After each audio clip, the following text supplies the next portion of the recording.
Yes, bro. How are you, sir? I'm good. Anything? Nashangaa bana, kuna mtu anatuita sherehe. Simu zimenyamaza bana, kuna mtu anapiga simu mpaka unashindwa what is going on. But we know in hours time or so, simu zitakuwa zinaingia na tutaweza kupata mradi wa jioni. Ni kweli. Yeah. Sasa bwana Thuku, nilikuwa nawaambia leo tarehe 10 mwezi ni wa pili, mwaka ni 1000.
Okay, simu. SP, first of all, it is constitutionally right for you to attend any sermon by the president. Yes, please. You as an elected member of parliament, if you've been summoned by the president, it is constitutionally right for you to attend that sermon. It does not matter whether uko na Wajakoya, opposition, wherever you are. You need to be present for the meeting. Now, that is one part of this case. Within the context that you asked, yes, these are two very different movements. There is the government that is run by Kenya Kwanza, and there is the opposition that is run by Baba, the Azimio family. Now, for you to discuss Azimio operations, you need permission from your head, and that is Baba in this context. Yeah, you get. In Tanzania they have their own. In US they have their own.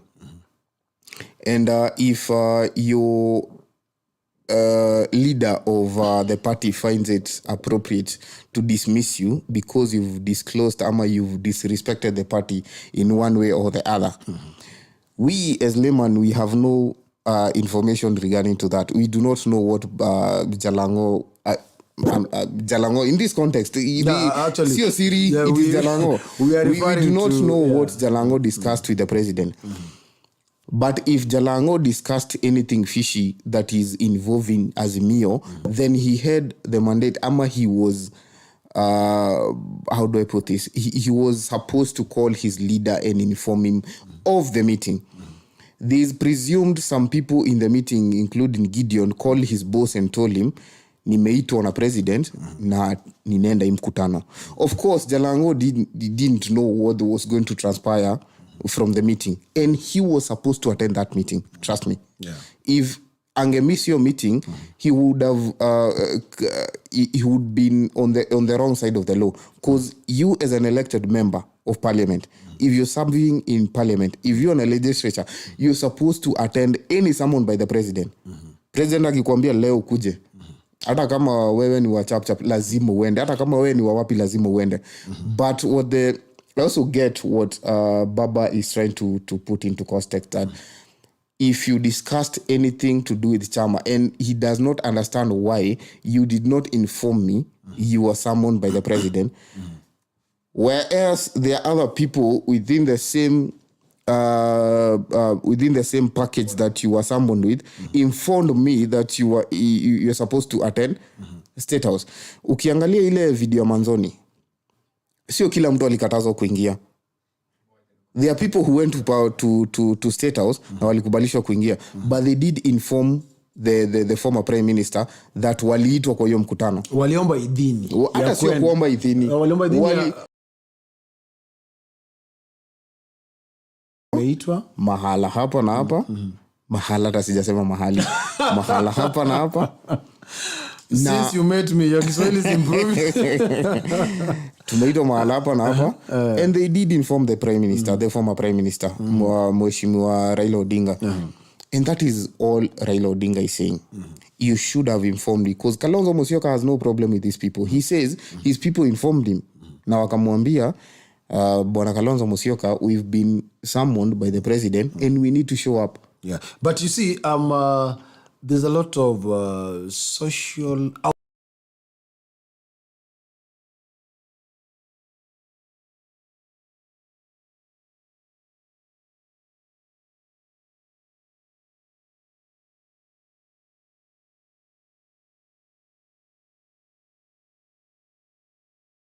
Starting from leadership. Leadership is very clear on what it's saying. You've not seen any fights in Wiper. Never ever. Because not previously, I mean now, there are no fights in Wiper. Because the leader of Wiper, Kalonzo Musyoka, is saying clearly, members of my party who attended the meeting in State House informed me of these happenings before they happened. They told him, Kalonzo Musyoka, Mr. Honorable Mheshimiwa Kalonzo Musyoka, the former vice president, tumeitwa State House and we need to attend, because it is what is right. If we do not attend this meeting, then we're in breach of what the constitution is saying. We need to attend every meeting the president summons us to.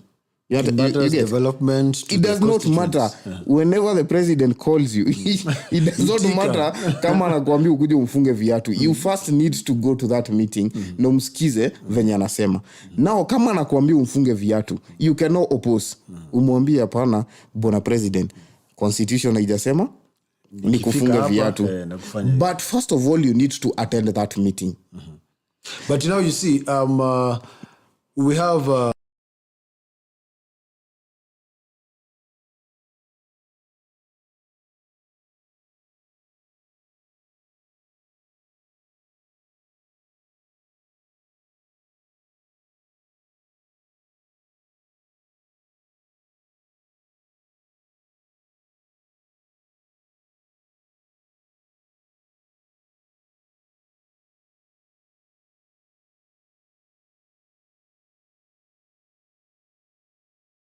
na sijui mbona uski.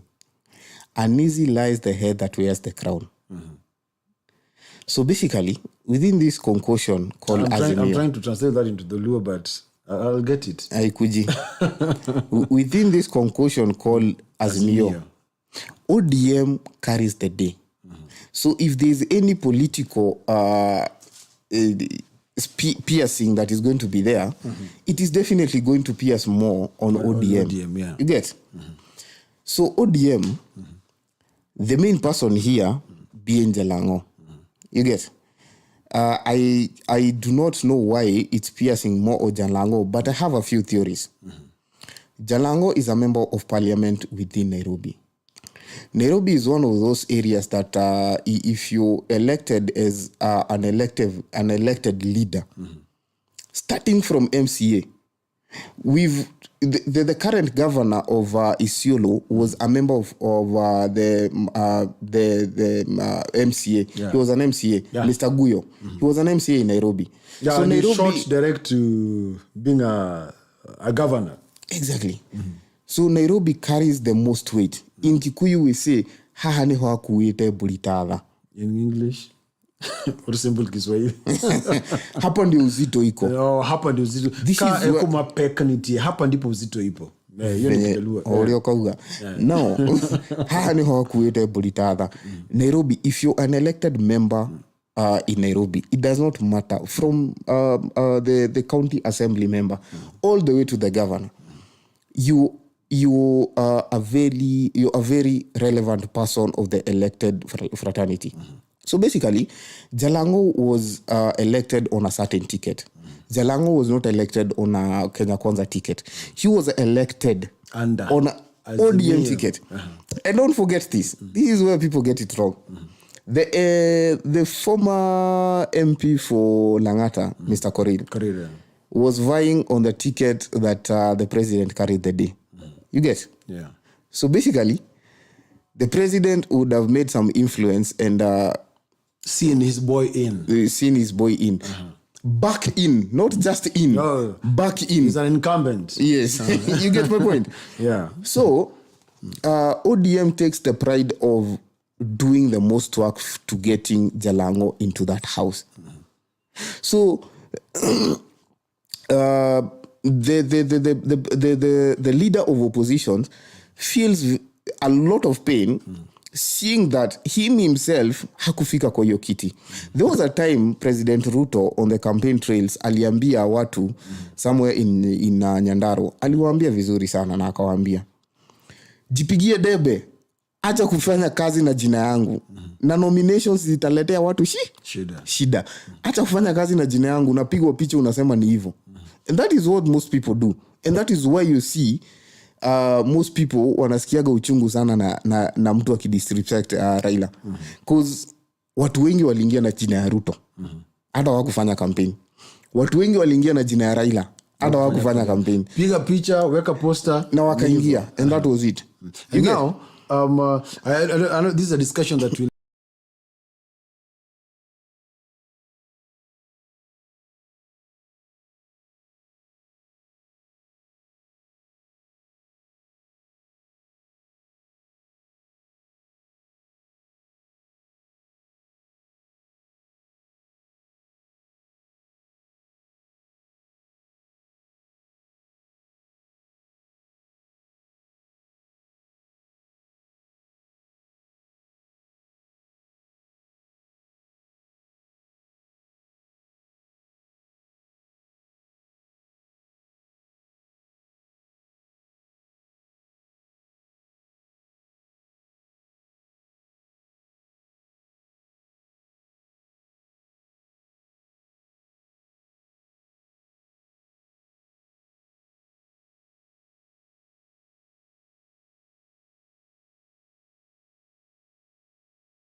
president you should attend. It does not matter who, where, or where you are.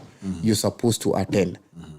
If you're summoned by the president, you're going to attend. That is constitutionally right. It's morally right. It's everything right. You're supposed to do whatever. You're supposed to attend any summon by the president. Anywhere in this world. 7 continents. There are 7 continents. Yeah. Whatever countries there are, 7 billion people. If you're summoned by the president, whether you're elected or not, you're supposed to attend that meeting. Then ask question after that. Yeah. Now, after attending that meeting, what Jalango would have done is what his colleagues did. He should have informed, because I'm not sure hakupigiwa simu akaambiwa kuja sasa kuna helicopter inakukujia. He had time to call his boss, the party leader, and tell his party leader, like Gideon and others did. Nimeitwa State House, acha niende nisikie venye. And it is proven that other people informed the party leader na hakuambia wasiende.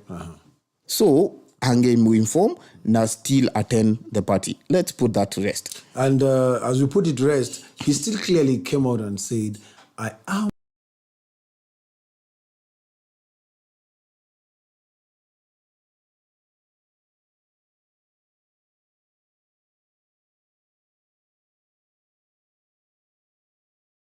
you or slap you on air. I'm going to tell you this. Him declaring that he's still a party member, it is not his decision. His party leader makes the call, has the authority and the mandate to dismiss him anytime he feels like. You do know that? And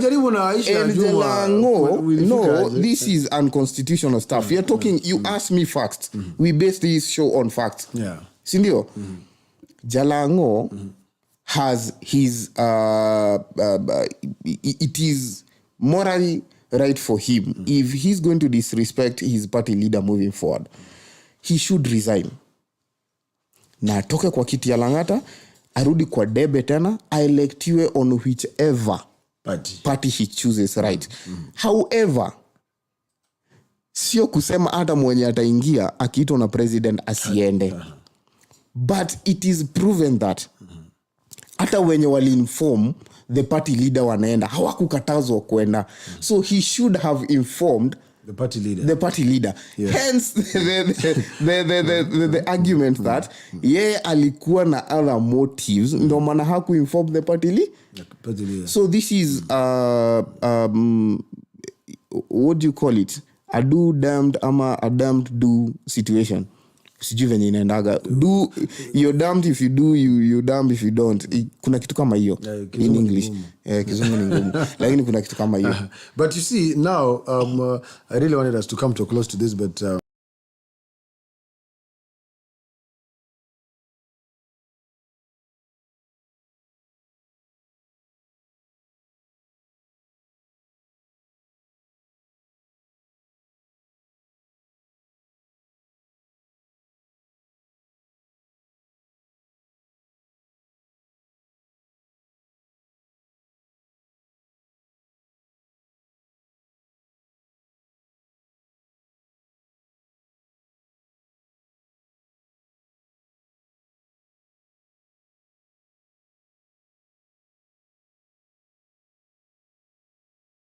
way to go. Yeah, whichever comes first. It's a dual courage.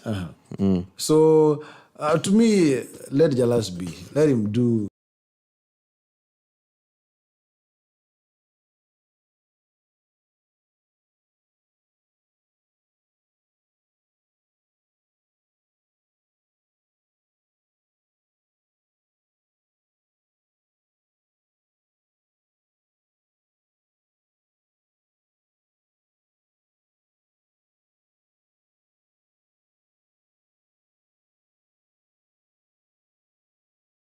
Jalango is a representative of a constituency called Lang'ata. Yes. That Lang'ata constituency voted in Jalango on a lot of concepts. They're called variables, so many of them. Some people voted in Jalango because they have the ideologies of Raila Amolo Odinga. You see? Some people voted Jalango because they love Jalango, the idea. Some people voted Jalango because they love Jalango, the person. Yeah. You get?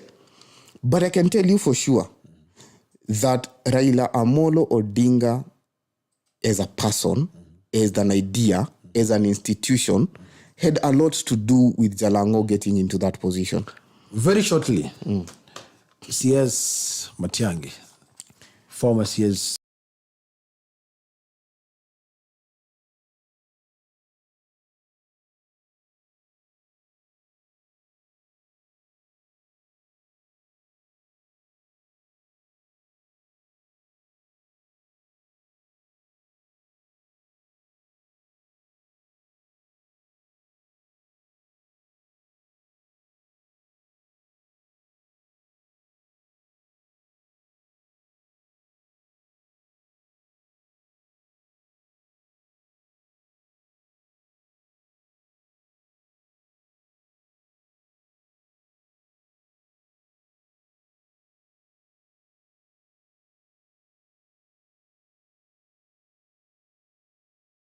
Before I even indulge in this conversation, I want to say the former CS, Dr. Fred, is a person I respect very much. He is a person I respect very much. He's mwalimu, and I do not want to disrespect him in any way. So any views I will give will be views I will give in a very statistical, in a very scientific way. So they are not my personal views. They are views that will be said in any person in any way. Yeah. So first of all... Shortly. Let's keep it short. Yes, exactly. So first of all, Daktari,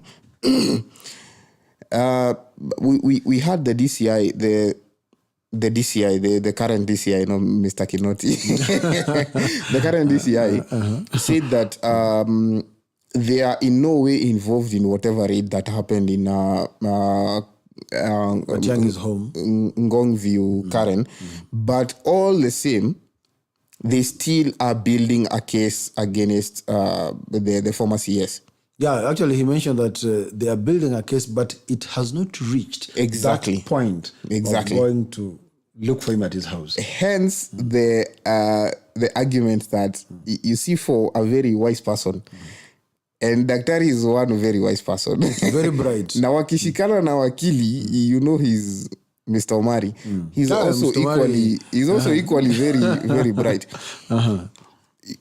So someone who's looking at this story at a certain angle would say that vile ulisikia serikali inasema watu waliploti kitu wenyewe. It was a stage managed affair. Na wakakimbia mbio sana wakachukua hii kitu inaitwa anticipatory bill. You see, the funny thing with anticipatory is something people do not understand is Dr. Matiang'i once fought the bill. The bill. He fought it and he said this thing is not right because wewe utakosea Sharon Paul. And if you know you're going to be arrested, you're going to get the anticipatory. No, the thing with it is you cannot get it up until you've been either summoned by the police, arrested, or something else. Now, the only way to get the bill, because the DCI has said, even the leader of majority, Ichongwa, I do not know why he's commenting. That is something else that need discussion. I do not know why leader of majority is commenting on matters that involve investigations. He's in no authority to discuss on it. He's trying to keep himself relevant. I do not know. Maybe he should keep himself relevant with matters parliament. He needs to keep bills. I'm telling you, most of the people in government.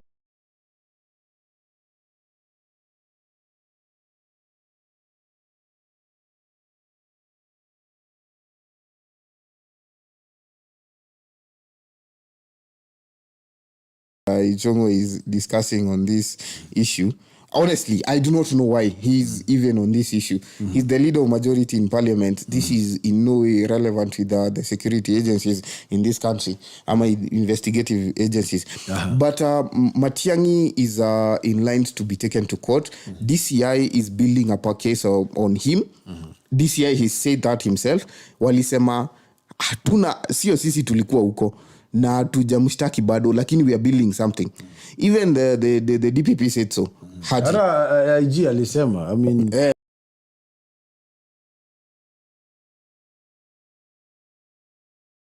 as Daktari. When you know these people are coming for you, because they are coming for him na hawafichi. They are coming for him. Kuna kesi 2-3 hivi ambazo hata sijui ni ngapi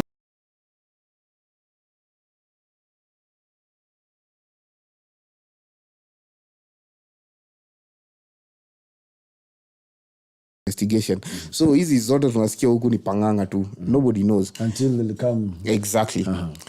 But for someone who's very wise as Daktari, and Daktari was in government, he was practically the second most powerful person in this country. So he knows how the system works. And he knew these people. Part of system. Yes, he knows. He was. And he knows how these people are going to come after him. And he knows how to dodge the bullet. So he knows the bullet is coming. And the only way to dodge it was he started building a wall. So basically, whomever is coming after him within the next 30 days can never put him in jail. You see, the thing with the anticipatory bail is that if you're looking at a case whereby people are going to go to court and deny you bail. Do you know what bail is? You're either getting out with asset as security, or you're getting out with cash as security. If you're looking at people who are going to put you in jail, na waseme huyu mtu ni either ni risk fulani hatuwezi mwachilia, so mtu aekwe ndani na asipatiwe bail. So what anticipatory bail does is it blocks that. It gives you a go ahead. Now within the next 30 days, mtu yote atakuja na kesi atashtaki daktari. Anaweza mshtaki, si ati haizi mshtaki, atamshtaki. Lakini daktari atakesia akiwa nje. I think he saw people are coming after him, and people are going to frustrate him, and what they are going to do is put him in jail. Na waseme mtu haizi toka na bail sababu anaweza potea. So anticipatory bail, what does is it gives you the freedom to case ukiwa nje. It blocks all those injunctions that all those things you would go and place under court. Topic for another day. Yes. Is this purely political witch hunt, or what is really happening? Because all these are coming days after the first family, the Jomo Kenyatta's family, was also under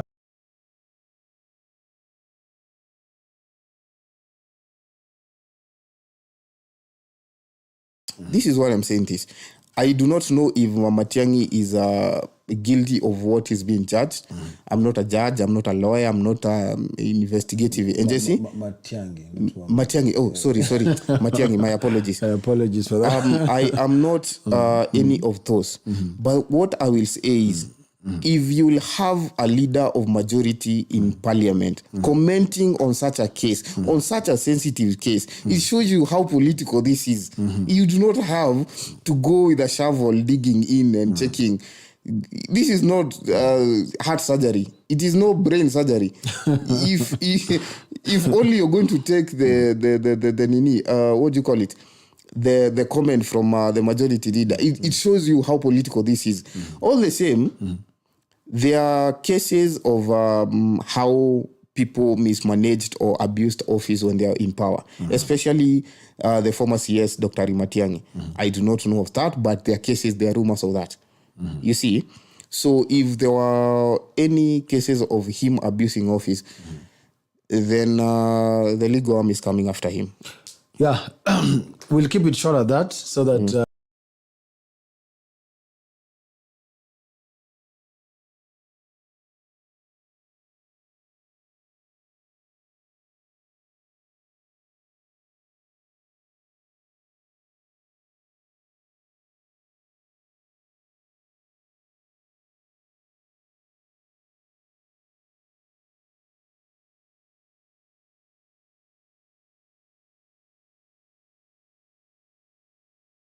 Study last night. Yes, I remember you called me. Yes, I called you and told you to watch the gang. And I saw how Kaikai said how Matiang'i himself came after them. And I saw a photo that was posted today on one of the mainstream media houses, whereby Kaikai, Larry Madowo, and I don't know whom else were stayed in Nation House for a couple of days waiting for the bail, the anticipatory bail to come in. And Matiang'i made a comment saying that this is what criminals are getting away with. Kaikai seemed very bitter yesterday. Moving on, I do not want to comment on that. Yeah, I saw that. What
major questions. The first question was, are you a beneficiary of the Higher Education Loans Board?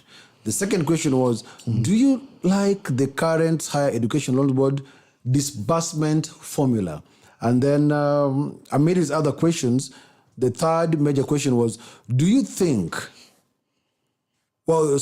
think of the new Vice Chancellor's Higher Education Loans Board disbursement formula? Do you have that screenshot? There's a pullout that we had. Oh, I think we did not prep on that. My apologies. Okay. I think we move on. So out of the 600 students that we talked to who are respondents, from the 100%, which is the 600 students that we talked to, 90 of them indicated that they are beneficiaries of the Higher Education Loans Board. And one thing that they would like is it should be retained within the current formula. And kama inawezekana, an increment of the amount that is currently disbursed to be done. Iwepo mtu anatoka sehemu fulani anapatiwa 60,000, is it per year or per semester? It depends. It depends. If it's 60,000, wanafaa wapatiwe, let me say 70 or 80,000. And then we had 10% who were not beneficiaries, but they still stood with the notion that they're in support of retaining the current formula and an increment of the same amount that is being disbursed. And during the engagement with these students, a common question came up, and they posed, this was across board, they posed a question of how this disbursement is being done. Now the question was, what is going to be the criteria of filtering the most qualified students? In this case, somebody who qualifies is somebody who has already been admitted to the university.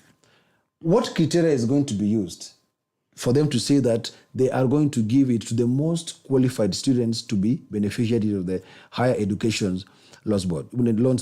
And our assumption is, by being admitted to the university, ikuwe uko na C+, iwe uko na A-, iwe uko na A, you are automatically qualify to be part of this Higher Education Loans Board.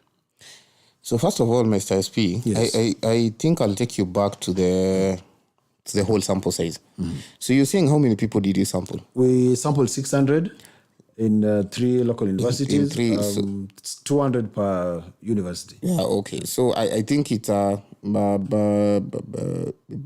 300 for the most populated one. Yeah, exactly. Yeah. Mm-hmm. So now, this is my question. Mm-hmm. So whatever they're getting right now, mm-hmm. and the first question you posed, do this population take this help? The monies, the grants they're given to the students? Yeah. Are they beneficiaries? Yeah. And I think 90% of those who are beneficiaries. Yeah. So I think we're talking to the majority. Mm-hmm. And these students feel that the money that you're getting right now is not sufficient enough already. That came out very clearly. It's very clear on that. Mm-hmm. So the next question is, if you're going to select the most qualified, you see SP. Mm-hmm. And just before you proceed, this most qualified came out from what the Vice Chancellors are trying to bring on board, that not everybody should be given this Higher Education Loans Board, but those who qualify. Proceed. So that's my question. Mm-hmm. You see, the filter they are trying to create within HELB, mm-hmm. if you're going to admit 10,000 students to the universities, maybe the University of Nairobi this year, mm-hmm. and you're going to select how many people within the 10,000 you're going to give the help. Yeah. So if you've admitted probably 2,000, 100 people from Laikipia, and these 100 people from Laikipia were admitted to Chiromo Campus School of Sciences. Uh-huh. I'm thinking within the School of Sciences, there's people within a certain grade. Maybe walipata A to A-. Mm-hmm. The main campus, ukona School of Business, and the art school now. Mm-hmm.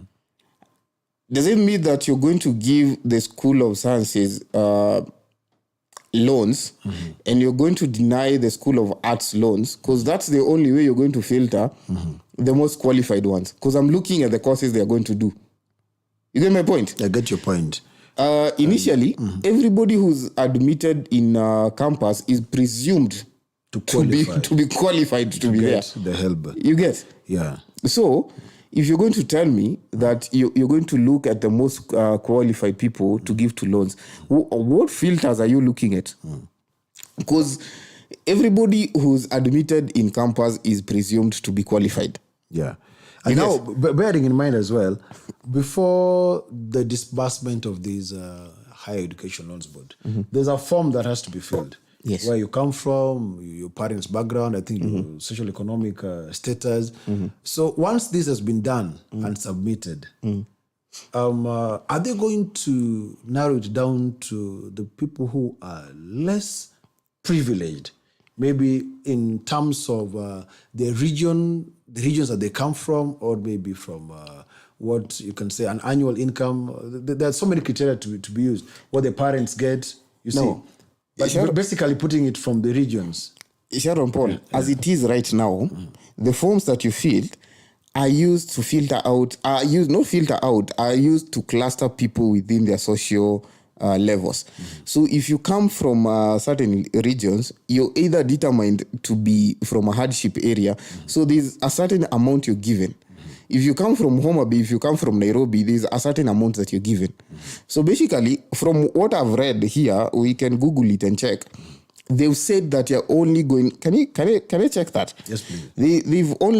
They've said that you're going to give the loans to most qualified people. Who are these most qualified, and what criteria are they going to use to arrive at these people that say that the most qualified? But bearing in mind that anybody who joins any higher education, can you read that for us?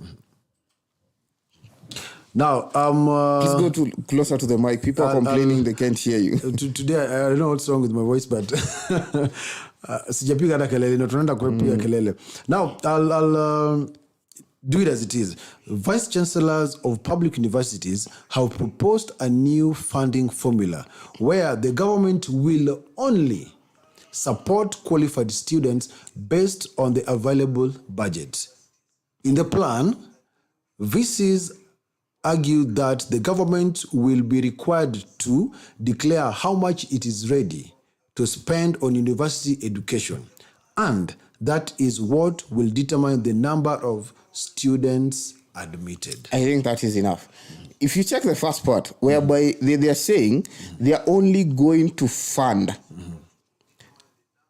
the vice chancellors of public universities have proposed a new funding formula where the government will only support qualified students based on the available budget. My question is, and not my question, could you check the data?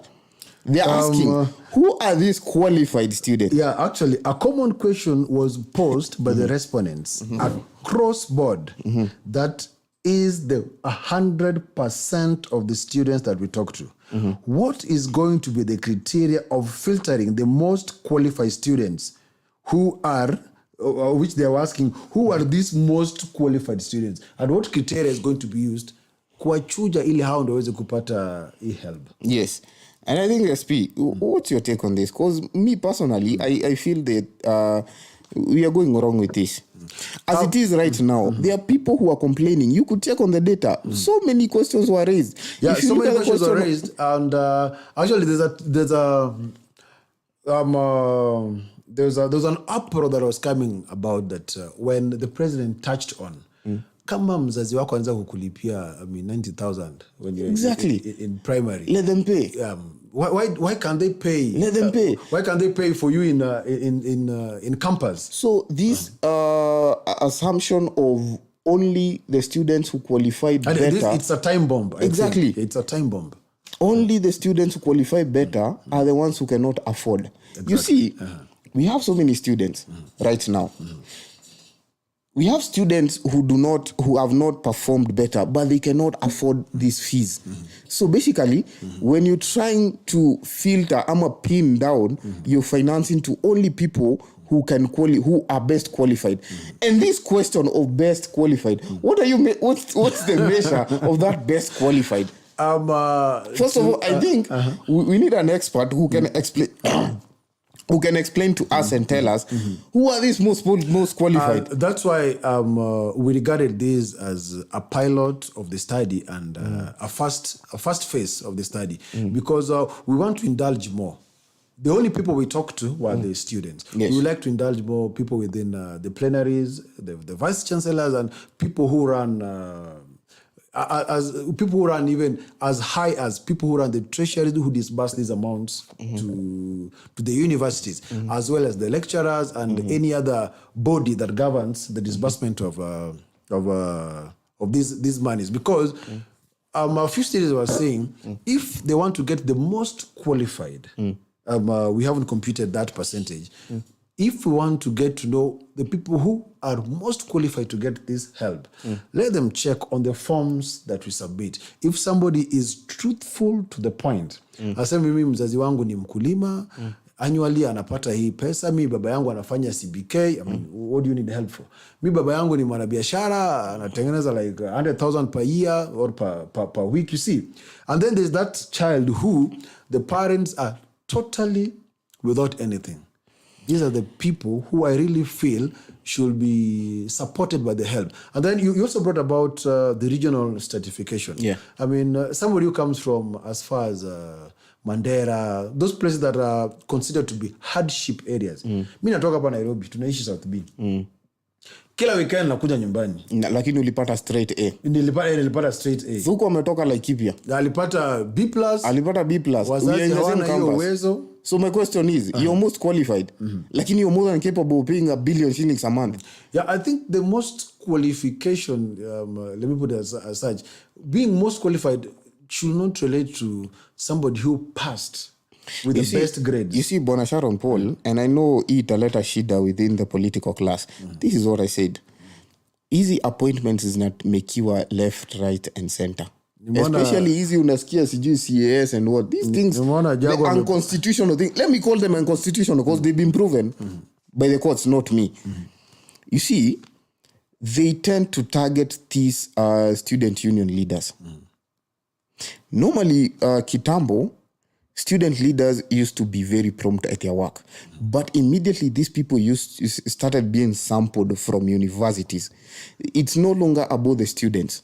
It's politically inclined. Exactly.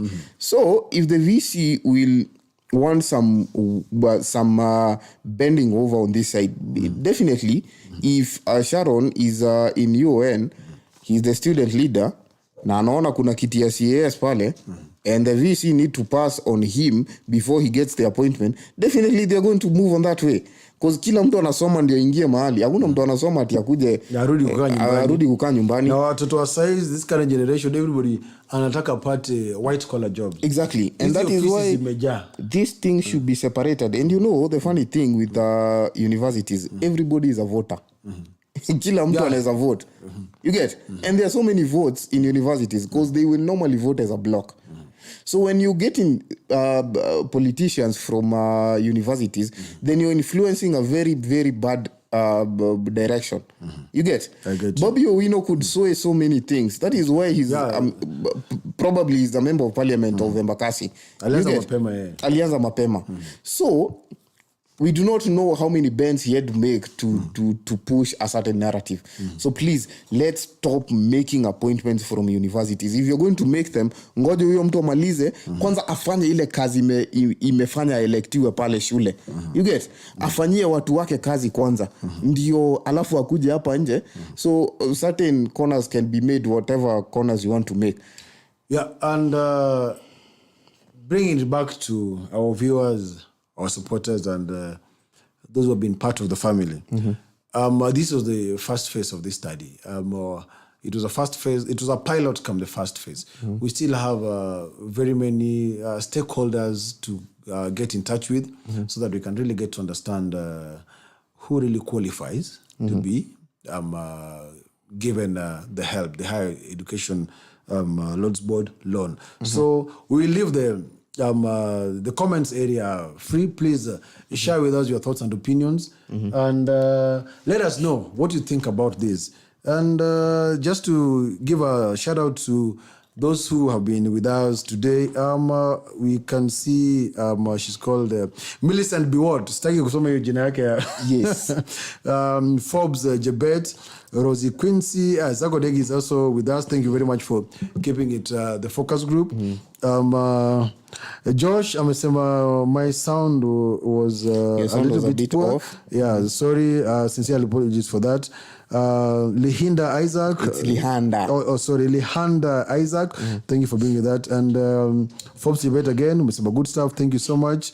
Jatelo, your mic ain't working. Yes. Bwana director, leo kumekuwa vipi? Phoebe amecomment hiyo kitu ameleta shida sana. Amesema microphone yangu leo haifanyi kazi. Haifanyi kazi. We sincerely apologize, and mfundi wetu wa mitambo is on it. Lihanda tena amesema SP hatukusikii kabisa. Kabisa.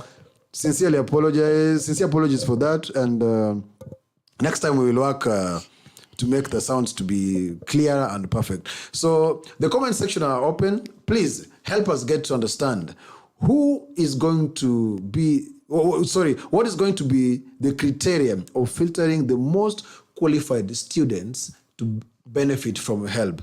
Jebet, I understand you alisomea chemistry and something. She graduated very recently. Sio kitambo sana. Help mlipata aje? Najua mlikuwa mnaipata, lakini ilikuwa inaisha yote nini? Ilikuwa inaisha yote. Kuja field. Ilikuwa inaisha yote kwa sherehe. Actually, Phoebe tuambie, would you rather we stick with the normal helping strategy, ama would we adapt the new one? The new one states, Phoebe alifanya something biochemistry or something. Biochemistry. So basically ni hapo A minus hapo hivyo. So basically mwenye alikuwa mbele yako is more qualified than you. So this new thing the VCs are proposing is that mwenye alikuwa mbele yako is more qualified than you. So they should get maybe a certain criteria of it's a proposed anyway. Yeah. So but that's what they're proposing. We are still watching the space so that we can get what the vice chancellors will land on. And just to wind it up, Masai metukata short kidogo. Bwana director anatuambia kuna kipindi kingine ambacho kinafaa kuja hewani hivi sasa. Keep supporting us, keep being with us. Follow, subscribe on YouTube. Am I being heard? Okay. Follow us on Facebook, Sharon Paul SP and Thuku Mita Thuku. On YouTube, it is Thuku Mita Thuku and Sharon Paul Media. As I said the other time, we are trying to consolidate this so that we can have one mainstream channel that will be airing all our programs on. It's Friday. Mtu ambaye anajihisi tuweze kuwa nanyi jioni ya leo, namba zetu za simu ziko hapo chini, mtaziona. Na vile vile pia a few members of ours requested that if we could share a platform where you can support us. I think Bwana director, is it up? Yeah, we have a channel there, a payment portal there that anybody who feels like supporting the channel, please, you can come on board. Itatusaidia kurekebisha kama hii microphone yangu leo ndio inasikia inaleta shida, and to try and improve whatever we are doing inside here, and even he who is behind the microphone, tuweze kumpatia kasoda kidogo. Anafanya kazi mzuri sana hapa. Till next time, Mr. Thuku, uko na chochote? Mimi niko salama. Friday vipi? Unajua leo ni the chill out Friday edition. Sasa ninaona hapo kuna Phoebe, Rosie akiwa pale Mombasa. Thank you very much for joining us. Bwana wakili Odegi, tunakuja. Bwana, hata uwezi niambia nikuje nikunywe kitu ama nikule kitu. Bwana Josh, That's a very Josh, I'll get back to you. Jana mwambie kitu ilifanyika na simu yangu. Simu iliamua kujifanya vile wewe unajifanya. But I'm getting back on air. Actually, as we speak now, I can't access my Facebook account. Kuna mtu alijaribu kucheza nayo hivi. I've been blocked. I think they told me for 48 hours. It's when I'll be getting back. But you can still find us on Tukumwita's live broadcast on Facebook. My live broadcast today has been on YouTube. Till next time, tunasema ideas. Enjoy responsibly. It's Friday. Tafadhali tuache macho ya kurudi nyumbani. Na kesho pia ni Sabato. Wale ambao watakuwa wanaenda kanisani mtuombe. Jumapili pia mtuombe. Sisi, where do you worship? Catholic. You're Catholic. Catholic. Na kuna kitu nimeambiwa nikumbushe watu. Hustler Fund sio ya weekendi. Please. And now may the grace. Sio ya weekendi. These are emergency funds. And now may the grace. Yeah, we can have may the grace as we wind. Yes. Yeah, may the grace of our Lord Jesus Christ and the love of God and the fellowship of the Holy Spirit be with us now and forevermore. Amen. From nursery school, ikido jaisha, nimebaba niseme in the name of the Father, the Son, and the Holy Spirit. Kidogo tu nikue baba paroko, parish priest, but I met these people bwana. Watu walinipotoza bwana. Lakini ni wazuri, ona tu kina nani, kina Millicent be what? Yeah. Bwana Erector, I think we are done. Thank you so much for your time. We really appreciate it. Just as tunamaliza broadcast tunasema with all those who are behind the camera, the technical team. Maze, we salute you. Bwana CK, leo nakukaribisha kwangu. Ambia mtu mwa nyumbani leo hata kuona. Good evening guys and see you next week. Cheers.